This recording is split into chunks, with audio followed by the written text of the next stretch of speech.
은혜 받을 하나님의 말씀은 베드로전서 4장 7절에서 10절의 말씀입니다. 베드로전서 4장 7절에서 10절의 말씀 찾으셨으면 교독합니다.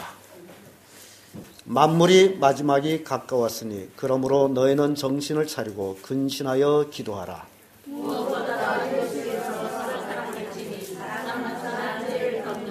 서로 대접하기를 원망 없이 하고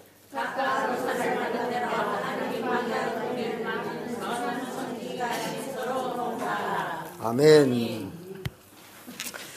방금 읽은 말씀으로 마지막 때의 성도, 이런 제목으로 말씀을 나누겠습니다. 시작이 있으면 끝이 있는 것이 세상의 법칙이라고 말합니다. 예수님의 탄생도 2000년이라는 세월이 지나갔습니다. 기나긴 세월이 아닐 수가 없습니다. 세월의 흐름 속에 세상은 엄청난 변화를 가져왔습니다. 현재 우리들은 가장 우월한 21세기에 살고 있습니다. 21세기는 고과학기술 시대에 인간 문명의 극치에 이르는 시대입니다. 이제 10년 혹은 20년이 지나고 나면 우리는 상상도 못할 일들을 우리는 보고 느끼게 될 것입니다. 이것이 성경이 말하고 있는 마지막 때가 아닌가라고 생각을 합니다. 그렇다면 우리들은 이 시기에 어떻게 해야 할까요? 정신을 차리고 파수꾼의 사명을 잘 감당해야 합니다. 우리 구주 예수 그리스도의 재림이 다가오고 있습니다. 예수님 말씀하십니다. 이 복음이 온 족속에게 전파되면 세상 끝이 된다라고 가르칩니다. 오늘날 라디오 방송, 텔레비 방송 또는 인터넷 방송 등 여러 매체로서 복음이 만방에 전파되고 있습니다. 이런 시국에 우리는 이 마지막 때를 장식하고 있는 성도들이다. 그러면 우리는 어떻게 해야 될까? 그 첫째가 정신을 차리고 근신하여 기도해야 됩니다. 마지막 때 해야 할 일은 바로 정신을 차리고 근신해서 기도하는 일. 만물이 마지막이 가까웠으니 그러므로 너희는 정신을 차리고 근신하여 기도하라. 7절의 말씀이죠. 지금 우리 주변에 우리들이 신앙을 유혹하는 것들이 아주 많습니다. 모든 것들이 우리 신앙생활을 제대로 하지 못하도록 유혹하고 있다는 사실입니다. 리처드 버든 제독이라는 분이 탐험대를 이끌고 저 남극으로 탐험을 갔습니다. 거기서 6개월 동안 얼음뿐인 고독한 생활을 하다가 어느 날 밤 버드 제독은 대원인 책 오브라인에게 이런 질문을 합니다. 지금 우리는 문명과 동떨어져 있네. 자네는 문명 생활에서 무엇을 가장 그리워하는가? 라는 질문이었어요. 6개월 동안 남극에서 얼음 속에서 살아가던 이 생활, 그들은 본래부터 그 속에서 살았다면 그렇거니 하고 살겠지만 문명세계에서 그 남극으로 탐험을 왔다라는 사실. 그래서 6개월 지난 후에 물었습니다. 문명세계에 가장 그리운 것이 무엇이냐? 라고 물었더니 그 대원이 대답은 유혹입니다. 라고 대답합니다. 문명세계에서 가장 그리운 것이 있다면 그것은 유혹입니다. 인간은 유혹을 부정적으로 말하나 속으로는 유혹을 기다리고 있다는 사실입니다. 그래서 사람은 쉽게 죄를 짓고 쉽게 하나님 말씀보다 자기 생각을 따라 결정하고 행한다는 사실입니다. 이게 사람의 모습입니다. 사람은 유혹에 너무 약합니다. 유혹 많은 세상에서 우리가 신앙을 지켜간다는 것은 정말 쉬운 일이 아닙니다. 그래서 본문은 정신을 차리고 근신하여 기도하라고 부탁을 합니다. 사람이 무슨 일을 하든 정신의 집중력이 굉장히 중요합니다. 우리 속담에 범에게 물려가도 정신만 차리면 살 수 있다, 살아난다 라는 말이 있습니다. 마치 세상은 범이 아갈해서 우리가 사는 것 같습니다. 처처의 유혹이 우리를 기다리고 있고 처처의 유혹의 함정이 우리를 기다리고 있습니다. 우리 조그만 방심에도 자기도 모르는 사이에 빠져들어갑니다. 베드로전서 5장 8절을 보면 근신하라 깨어라 너의 대적 마귀가 우는 사자같이 두루다니면 삼킬 자를 찾나니. 우리의 대적이 있습니다. 그것이 마귀입니다. 마귀는 사람이 아니고 영이에요. 영적인 존재입니다. 그래서 우리의 눈에는 마귀는 보이질 않지만 마귀 눈에는 우리가 보인다라는 사실. 그런데 그것이 우리의 대적이라는 겁니다. 우리의 대적 마귀는 우는 사자같이 두루두루 어쩐다고 그러죠? 쉬지 않고 돌아다닙니다. 그래서 어디 가든지 거기에는 마귀가 있다라는 사실. 어디 가든지 마귀는 우리를 잡아먹으려고 입을 딱 버리고 기다리고 있다라는 사실입니다. 그래서 베드로 사도는 근신하라 깨어라. 근신하라는 겁니다. 우리의 삶이 근신의 삶을 살아야. 그리고 영적으로 깨어 있어야 됩니다. 왜냐하면 그렇지 아니하면 어느 날 갑자기 마귀 밥이 돼도 자기가 마귀 밥이 됐는지도 모르고 죽어간다는 사실이에요. 그래서 마지막 때에 살고 있는 성도들은 더욱 유혹이 창궐하다라는 사실입니다. 마귀는 우리를 유혹합니다. 이성으로 유혹합니다. 돈으로 유혹합니다. 명예로 유혹합니다. 권세로 유혹합니다. 세상 쾌락으로 유혹합니다. 우리 주변의 모든 것들이 나의 신앙을 방해해주는 모든 것들은 바로 유혹이라는 사실. 마귀가 함정을 파놓고 우리를 기다리고 있다는 사실. 거기에 빠지면 잡아먹으려고.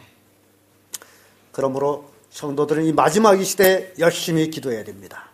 기도는 우리의 영적 호흡이라고 말하고 있습니다.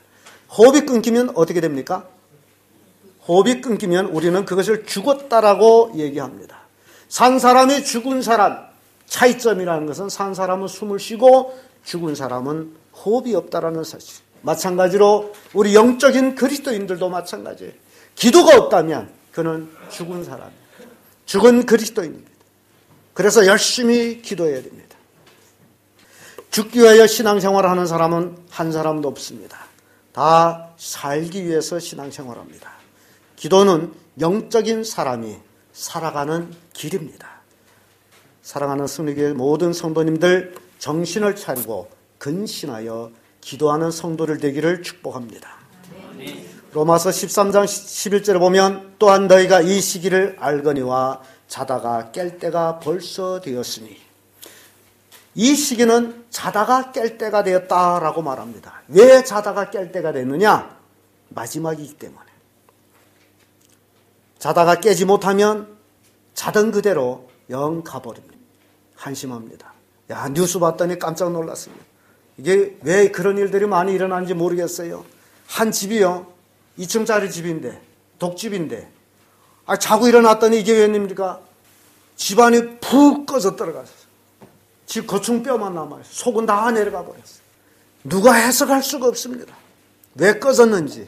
물론 지지학자들은 뭐 별의별 소리 다 하겠습니다만은, 근데 왜 거기만 꺼져? 꺼지려면 다 꺼져야지. 알 길이 없습니다. 자고 일어나면 뭐가 또 터지고 뭐가 또 터지고. 아무튼 이런 것이 마지막 때임을 우리에게 보여주고 있다는 사실입니다. 그래서 마태복음 24장 42절에 그러므로 깨어있으라. 어느 날에 너희 주가 임할는지 너희가 알지 못합니다. 이제 주님이 재림이 다가왔습니다. 언제 주님이 올는지 우리는 몰라요. 알기 위해서는 깨어있는 일밖에 없습니다. 깨어있을 때 우리는 주님을 맞이할 수 있습니다. 그리고 마태복음 26장 41절에도 시험에 들지 않게 깨어 있어 기도하라. 깨어 있어 기도하면 시험에 들지 않지만은 기도 안 하면 어쩐다? 시험에 든다라고 말하고 있습니다. 성도는 기도할 수 있을 때에 그 자체가 소망입니다. 이러한 소망을 잃지를 마시길 바랍니다. 여러분들이 기도할 수 있다는 게 얼마나 큰 행복인지 몰라요. 그걸 잊지를 마시고 요즘 열심히 새벽기도 나온 분들 참 하나님의 능력을 경험하는 줄로 믿습니다. 새벽에 피곤합니다. 모든 사람이 다 자기를 원합니다. 그럼에도 불구하고 새벽에 나와서 하나님께 기도한다라는 것, 자기와 싸움에 이긴 사람들. 예수님이 새벽마다 하나님 앞에 기도를 하셨습니다. 새벽 기도에 하나님의 놀라운 축복을 경험하는 것입니다. 여러분, 마지막 이 시대 기도의 사람이 되십시오. 자기를 좋아합니까? 그럼 기껏 자십시오. 잠언 6장 10절 11절 보게 되면 좀 더 자자, 좀 더 졸자, 손을 모으고 좀 더 눕자 하면 내 궁핍이 강도같이 오며 내 곰핍이 군사같이 이르리라. 자고 졸기를 원하는 사람한테 체려지는 게 있습니다. 가난과 허덕임입니다. 이것을 영적으로 해석하게 되면 영적 게으름을 피우는, 신앙의 게으름을 피우는 사람, 영적인 궁핍이 강도같이 몰려옵니다. 영적인 궁핍이 군사같이 몰려옵니다. 이래하면 결국 마귀의 밥이 된다라는 사실입니다. 그래서 오늘 본문은 우리를 향해서 근신하여 깨어서 기도하라. 열심히 기도하는 성도들 되기를 바랍니다. 사랑하는 성도 여러분, 신앙은 기도한 만큼 성장합니다. 기도한 만큼 하나님의 은혜를 경험하게 됩니다. 기도한 만큼 여러분들의 삶이 형통해집니다. 앞에 벽이 있습니까? 기도하십시오. 길이 생깁니다. 하나님은 우리가 기도하기를 원하고 계시다라는 사실. 기도라는 것은 하나님을 의지하는 성도의 행위입니다. 기도를 안 한다라는 것은 하나님 나한테 필요 없다라는 것입니다. 하나님 필요하신 분 열심히 기도하십시오. 어려움이 있습니까? 아픔이 있습니까? 고통이 있습니까? 기도하십시오. 기도는 하나님의 능력을 경험하는 계기가 되는 것입니다. 두 번째로 마지막 때의 성도는요, 서로 열심히 사랑해야 됩니다. 8절의 말씀 보면 무엇보다도 열심히 서로 사랑할지니 사랑은 허다한 죄를 덮느니라 라고 말씀합니다. 인생에 가장 고상한 것이 있다면 그것은 사랑입니다. 모든 사람이 사랑을 노래하고 있습니다. 그리고 모든 사람이 사랑을 추구하고 있습니다. 남녀 사랑, 부모 사랑, 형제 사랑, 친구 사랑, 여러 가지 사랑들이 있습니다. 사랑이 있는 곳에는 기쁨과 희망이 있습니다. 그러나 요즘 사람들은 물질을 사랑하기 때문에, 물질에 애착하기 때문에 사랑해야 될 사람에 대해서 사랑할 줄 모르고 있다는 사실입니다. 그리고 물질을 사랑하기 때문에 지극히 이기적인 자기중심적인 삶을 살아가고 있다는 사실입니다. 돈이라면 모든 것을 포기하고 쫓아가는 그러한 삶을 사는 현 시대의 모습을 우리는 보게 됩니다. 우리 조상들이 그랬습니다. 우리 조상들이 만주의 기름진 땅에 이민하게 된 목적은 만주의 기름진 땅에서 농사해서 돈을 좀 벌어가지고 고향으로 돌아가 잘 살자 해서 만주 땅으로 이민을 왔던 것입니다. 그래서 와서는 정착하지 아니하고 돈을 좀 벌어가야지 하는 마음으로 와서 집을 지은 것이 토막집이고 초가집이었습니다. 그때 지은 초가집이 지금도 거의 시들어가면서 있습니다.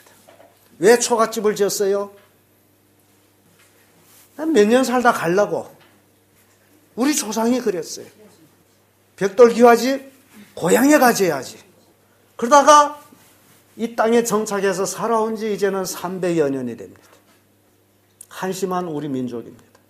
부자도 못 됐고 꿈도 없고, 그래서 조상의 피를 물려받은 우리 민족은 지금도 이 땅에 정착이 되지 아니하고 지금도 돈만 어디서 준다면 다 갔다. 미국 갔다, 한국 갔다, 러시아 갔다, 다 갔다.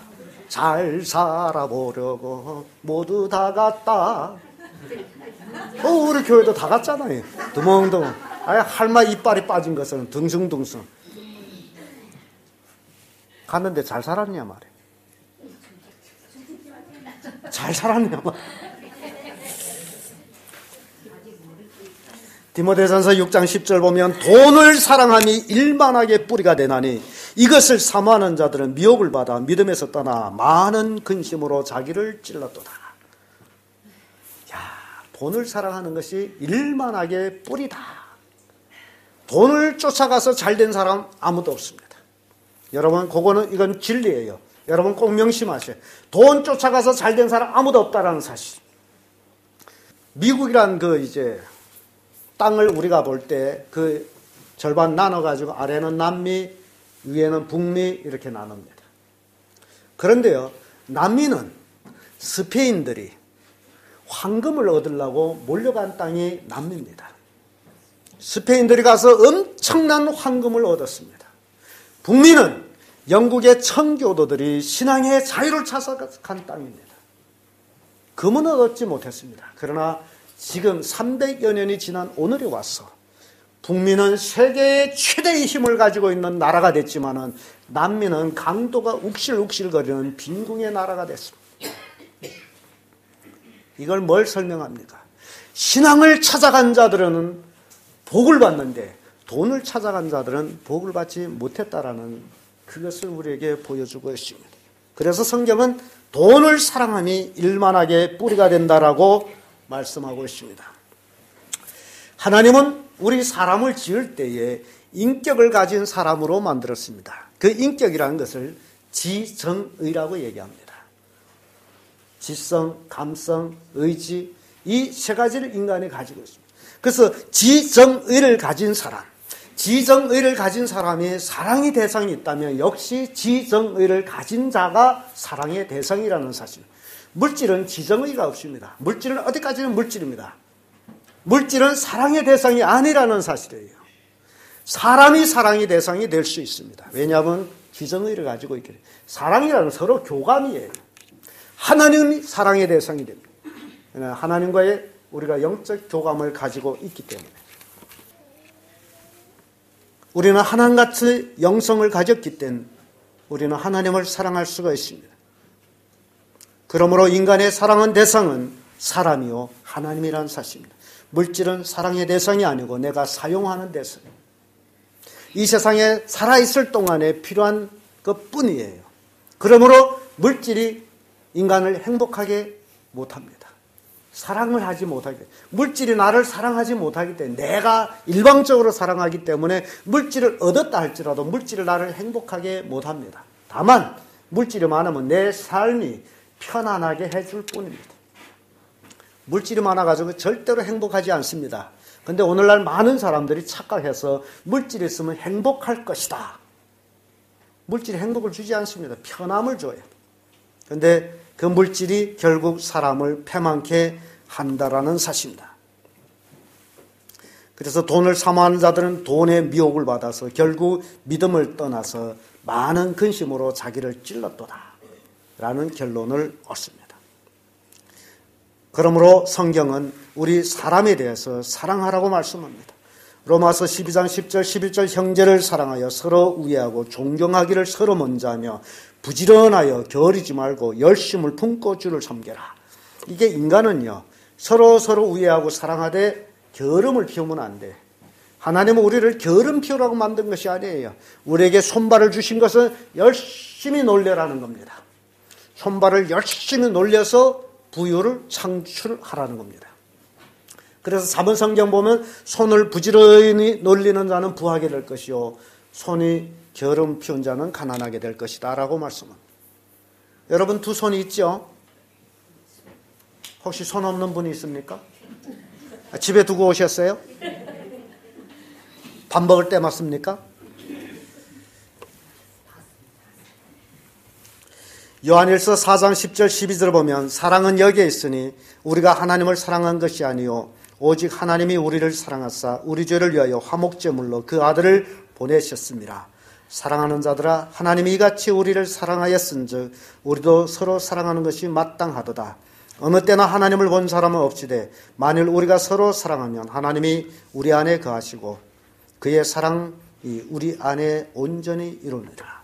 서로 하나님이 나를 사랑했기 때문에 내가 사랑을 알고 그리고 내가 형제를 사랑할 때 하나님의 사랑이 함께 하심을 알게 된다라는 사실입니다. 또 요한일서 4장 20절 21절에 보면 누구든지 하나님을 사랑하노라 하고 그 형제를 미워하면 이는 거짓말하는 자니 보는 바 그 형제를 사랑치 아니하는 자가 보지 못한 바 하나님을 사랑할 수 없느니라. 자, 하나님을 사랑한다는 그 결과가 바로 보는 형제를 사랑한다라는 사실입니다. 보는 형제를 사랑하지 못하는 자는 절대로 누구를 사랑할 수 없다? 하나님을 사랑할 수 없습니다. 하나님을 사랑한데도 거짓말이다, 라는 얘기예요. 여러분, 형제를 사랑하십시오. 옆 사람과 사랑합니다. 인사합니다.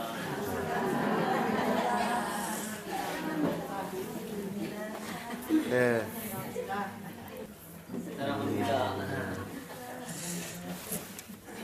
이게 사랑해야만이 하나님을 사랑한단 말이죠. 자, 그러면 이제는 이렇게 한번 합시다.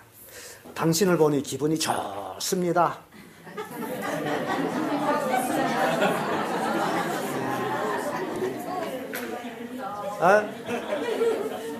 어디 만나니 기분이 안 좋습니까? 그럼 한마디 더 나가서 당신을 보니 밥맛이 납니다.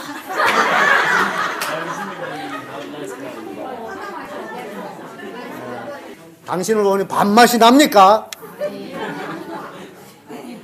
이제는 한 발짝 더 나가서 당신을 보니 살맛이 납니다.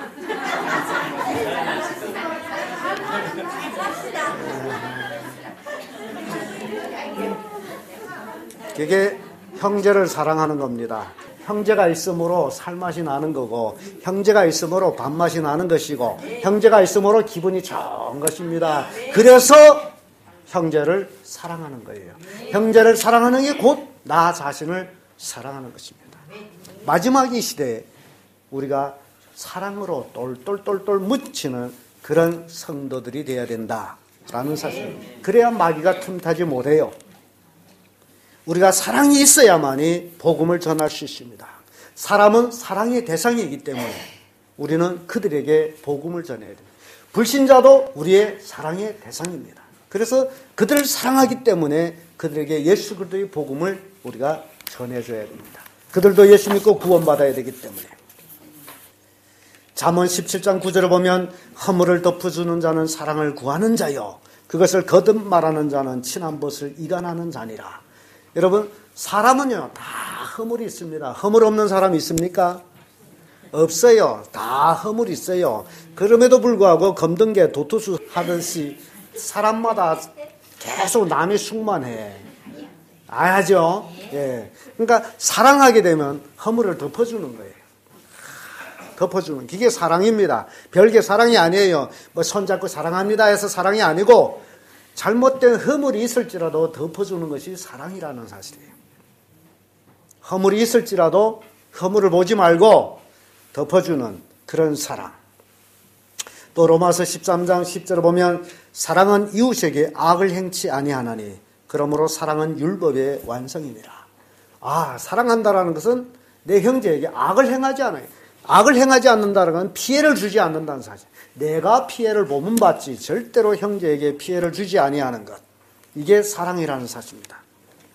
디모데후서 3장 1절 5절을 보면 내가 이것을 알라 말세에 고통하는 때가 이르리니 사람들이 자기를 사랑하며 돈을 사랑하며 자긍하며 교만하며 회방하며 부모를 거역하며 감사치 아니하며 거룩하지 아니하며 무정하며 원통을 풀지 아니하며 참수하며 절제하지 못하며 사나우며 선한 것을 좋아 아니하며 배반하며 팔며 조급하며 자고하며 쾌락을 사랑하기를 하나님 사랑하는 것보다 더하며 경건의 모양은 있으나 경건의 능력을 부인하는 자니 이 같은 자들에게서 내가 돌아서라.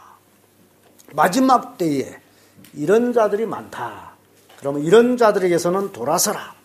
우리가 말세에 살고 있습니다. 그래서 우리는 이 말세에 열심을 품고 성도들, 형제들 서로 사랑해야 됩니다. 우리가 사랑할 때에 우리는 하나님의 기쁨이 됩니다. 우리가 서로 사랑할 때 우리는 예수 그리스도의 진정한 제자가 된다라는 사실입니다. 마지막 때 우리가 할 수 있는 일, 바로 열심히 사랑하는 것. 끝으로 마지막 때 성도는 서로 대접하며 열심히 봉사하는 것입니다.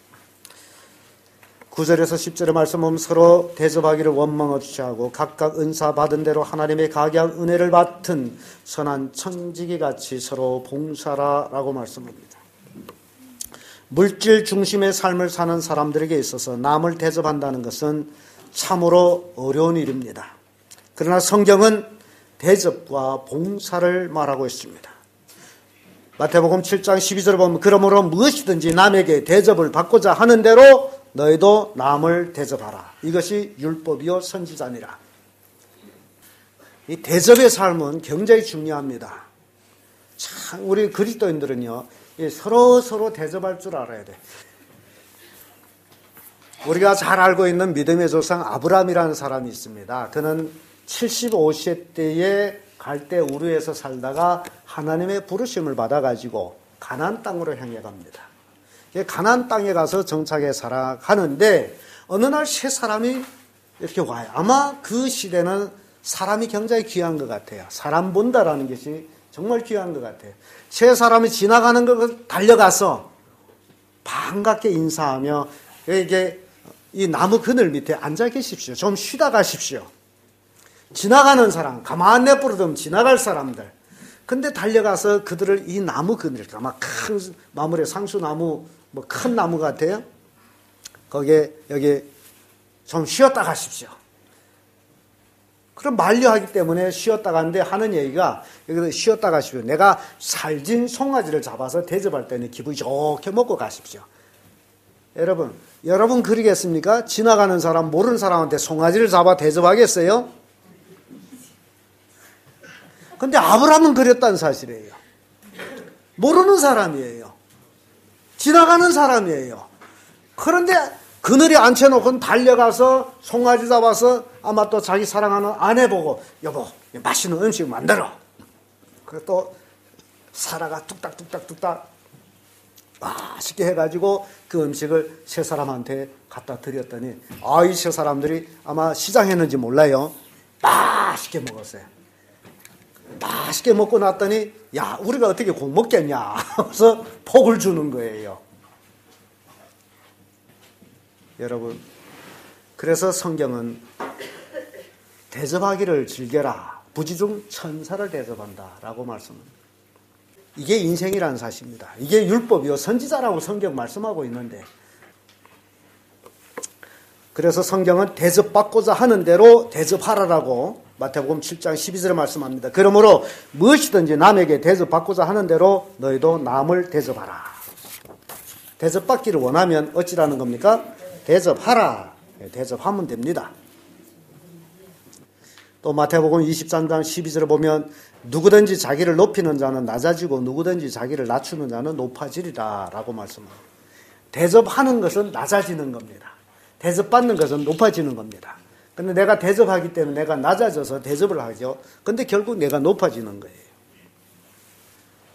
살짝 깨져서 구미 간 항아리가 있었습니다. 근데 주인은 그 항아리를 오래오래 쓰다 보니 버리기를 아까웠어요. 늘 그 항아리에다 물을 길어왔습니다. 근데 운물에 가서 항아리 하나 꿀뚝 담아서 여기서 집까지 오다 보면요. 그건 절반은 새버려요. 그런데도 주인은 그걸 버리지 않고 늘 그것을 쓰고 있었습니다. 그래서 하도 항아리가 미안해서 어느 날 항아리가 주인한테 물었어요. 주인님 나같이 이렇게 낡아서 깨져서 쓸모없이 물을 길어와봤자 반도 안 남는데 왜 계속 나를 씁니까? 했더니 주인이 한 얘기가 웃으면서 하는 얘기가 한번 네 뒤돌아보거라. 비록 네는 물을 샜다라고 하지만은 네 그 물 샌 그 물로 인해서 그 오솔길에 만반의 화초가 피어났어. 그 물을 계속 주다 보니 아주 꽃이 화려하게 피었습니다. 너는 쓸모없는 항아리가 아니란다. 내가 흘려준 물로 물을 먹고 저렇게 많은 꽃들이 활짝 피었단다. 참 재미있는 이야기죠. 예. 우리도 역시 구민하고 못쓸 인간 같은 그런 사람들입니다만은 그러나 그리스도 안에서 우리가 서로 봉사하고 서로 섬길 때에 우리를 통해서 수많은 사람들이 기쁨을 얻을 수 있다라는 사실입니다.